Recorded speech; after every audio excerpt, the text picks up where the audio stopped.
All right, so I was having a discussion with my community, my WhatsApp community. People were talking about alt season, and I told them alt season is dead. Okay, and some disagree. I understand because you have to understand for the past how many years since crypto existence, there has been alt season, and it follows after the 4 years of Bitcoin halving. So Bitcoin halving happens every 4 years. Okay, and right after that you will now have the alt season. Now the alt season is the period where altcoin dominance surpasses Bitcoin. But right now Bitcoin dominance is between 60 to 70%. Okay, altcoin Bitcoin dominance. Okay, and I don't see that changing. Okay, and part of the things that indicators we used to know about, or we used to track alt season, was Ethereum. Because back then, if Bitcoin is to go up like 10%, we see Ethereum going up like 15, 20%. But that's not the case now. So what happened? Well, corporate finance happened. Institutional money happened. Government happened in crypto. Yes. So let me go back to prior to 2020, when we still have our regular altcoin season right after Bitcoin halving. So basically, what happens is after the Bitcoin, then it was more of retail investment. Like the likes of Michael Saylor was not too loud then. They were more like accumulating. I get what I'm saying, but most of the accumulation was from retail investors and those who are using it to do international transfer. So what happened was back then when altcoin season exists is that people put in money in anticipation of Bitcoin halving. When it happens, we see the Bitcoin market skyrocket and reach a saturation. When it reaches a saturation, when it's bought, part of the profit is taken and then moved into the altcoin market. And then you see certain projects pumping, some Ethereum and the rest of them also pumping, because people are now taking some of their profit from Bitcoin and now moving to altcoin and buying the cheap ones, expecting a 10x, 20x return on their money, which was normal. I don't know if you get what I'm saying. That's when you see the likes of Shiba Inu doing extremely well. Okay, but now things have changed, because with retail investors, their end goal is not to create a Bitcoin reserve and buy and stockpile Bitcoin. No, their strategy is to buy, allow it pump, take profit, 100% of some profit and leave the capital, or take their capital and leave the profit. That's retail strategy. But corporate is different. Corporate believes that Bitcoin is an asset. So in other words, corporate or the wealthy people don't sell assets. Rather, they use asset as a hedge and then borrow against the asset, which is what Michael Saylor is doing by stockpiling Bitcoin, then printing commercial papers and bonds that he will now sell with the backing of Bitcoin to raise more money to buy more Bitcoin. So corporate institutions don't sell. So now that we have more of corporate institutions in the game, that's why the price of Bitcoin is not doing what it used to do before.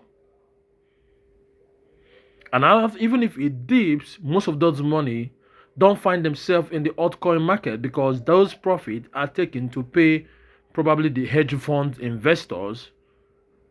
I don't know if you get what I'm saying. So that is what is currently happening right now. So, sorry about that.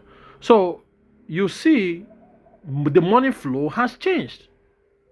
And that is why the Bitcoin dominance is becoming more bigger than what it was before. So now Ethereum is struggling, because Ethereum before used to track Bitcoin back to back. At the point we were saying that Ethereum will overcome Bitcoin. But right now Ethereum has competition, because you have the likes of Solana, Ton, BNB, Sui, and all these other networks that are doing the same thing Ethereum is doing on a cheaper gas fee. Some of them have an ecosystem that sustains it, just like Ton has with Telegram. Solana had to become the cheaper version of Ethereum during the NFT bubble, where people can now buy NFT and pay almost to zero fees. So that competition knocked off Ethereum. I don't know if you get what I'm saying.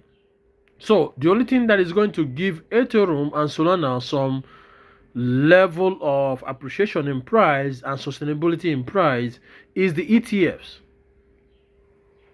SRP on itself already has an ecosystem because it's dealing with banks, and banks move large amounts of money. And because of the large amounts of money that is being moved, and if more banks, central banks are adopting it, or more people are adopting it as a means to make global payments instead of using SWIFT, we're going to see the value surge. So right now, because of how the corporate organizations are now playing the game, corporate institutions, financial institutions, government are playing the game by buying Bitcoin and holding, and also those who are playing the ETF game are now buying the Solana, the SRP, and the rest of them, and buying and holding. The game has changed. So most retail investors now are now rushing towards meme coins. And at the end of the day, meme coins are not going anywhere. If you walk down your street, okay, and you ask most people what crypto they are holding, most of them are holding meme coins because they believe that they can get in cheap and it can pump and they can do 100x and 1000x. Forgetting the fact that at the end of the day, if it's in meme coins, you put in money, somebody puts in money, you take away money, somebody loses money. For every person that puts in $100 and makes $1,000, two other people lost money. Or two other people are left holding the bag, waiting for the next round of money that will come in. Unlike now, that corporate institutions are putting their money into this big. So you're now having a larger pool to play with when it comes to Bitcoin. And these other coins that they are pushing for the ETF, there's already an Ethereum ETF, okay, but it's still not as popular as the Bitcoin ETF because everybody is rushing to acquire it before it gets to the millions. I get what I'm saying. So I would also do another video because somebody said something about Tether trying to destroy Bitcoin by printing more Tether to buy more Bitcoin, which was a fat lie. But I'll explain why that is happening. But you have to understand, those days, 4 years ago or 5 years ago, when we used to understand, predict the market and say, okay, halving alt season is dead, it's gone. What is going to happen now is that some of the coins are going to get ETFs, and those ETFs are going to give corporate finance the green light to buy those coins and hold, and that is what is going to push the price. Every other thing that is not tied to an ETF is going to have to ride the market or fall off. This is my opinion. Let me know what you think in the comment section. All right, take care. Bye for now.